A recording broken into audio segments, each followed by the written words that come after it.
Quel est notre unique lien avec Dieu? C'est le Seigneur Jésus. Christ est la réponse, pour lui comme pour nous, contre Satan et tout ce qu'il signifie. Ce ne sera jamais ce que nous sommes en nous-mêmes. Si vous pensez un jour parvenir à satisfaire Dieu en vous-même, en ce qui concerne la justice, vous serez confronté à d'affreuses désillusions et à de nombreuses déceptions. Jamais nous ne pourrons satisfaire Dieu par nous-mêmes, que ce soit partiellement ou plus pleinement. La puissance de l'Église réside dans la foi au Seigneur Jésus. Le lien avec Dieu, c'est le Seigneur Jésus comme étant la satisfaction de Dieu et la réponse de Dieu à Satan, l'accusateur. Comment alors pourrons-nous réellement déloger l'ennemi et saper son emprise pour le détruire efficacement? C'est une très grande question. Nous n'allons pas défaire l'ennemi par le moyen de grandes organisations, ni avec l'aide des mouvements religieux. Il s'introduira bientôt dans ces choses et les tournera à son propre avantage. Nous n'allons pas le faire avec ce qui peut être dit ici dans ces lignes.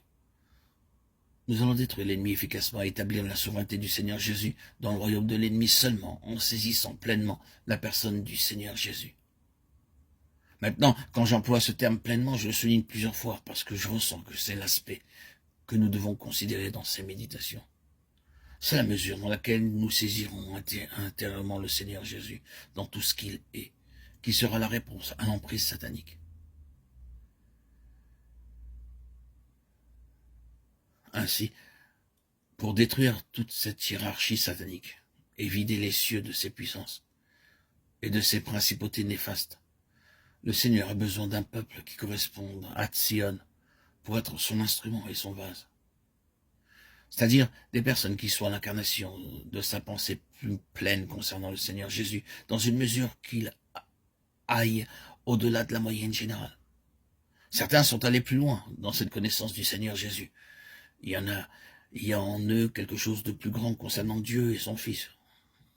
Mais tout revient à cette question de la mesure de Christ. C'est une chose de croire au Seigneur Jésus, d'être converti et d'être sauvé.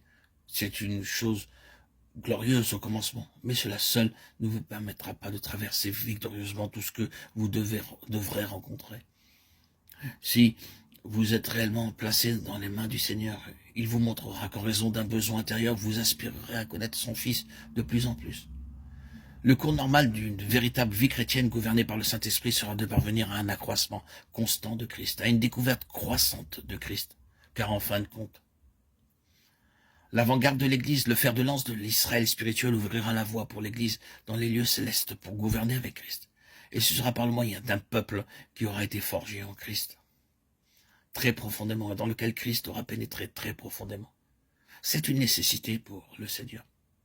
Dans l'Écriture, il y a un principe qui se rencontre de multiples fois. Le Seigneur travaille pour obtenir des personnes qui parviennent à une plus grande mesure de Christ que celle qui est commune parmi le reste de son peuple. Car ceux qui ont une mesure plus petite ont besoin de ces gens-là pour parvenir au but. Pourquoi est-ce que le Seigneur prend une personne ici et une autre là pour les faire passer par des expériences éprouvantes? Pourquoi est-ce qu'il ne permet pas que certains de ses enfants aient une marche facile et qu'ils soient satisfaits et heureux avec les choses élémentaires? Pourquoi est-ce qu'il les maintient souvent en mouvement, ne permettant jamais qu'ils s'installent ici-bas? Pourquoi est-ce qu'il les fait passer par des expériences spirituelles peu ordinaires et inhabituelles, alors que des multitudes de chrétiens, eux, ne les rencontrent pas? Pourquoi tout cela? Pour le besoin des autres, c'est tout. Nous savons bien que ceux qui sont réellement capables d'aider les autres, ce sont ceux qui sont passés par des expériences profondes. Ils ont initié cette voie.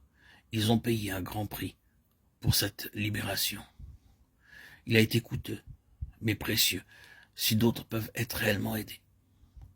C'est la manière d'agir du Seigneur. Ainsi donc, il fait passer des personnes par des voies étranges, très profondes et élevées, au-delà du domaine de l'ordinaire, pour constituer un peuple particulier, ayant de réelles valeurs spirituelles et utiles pour son Église.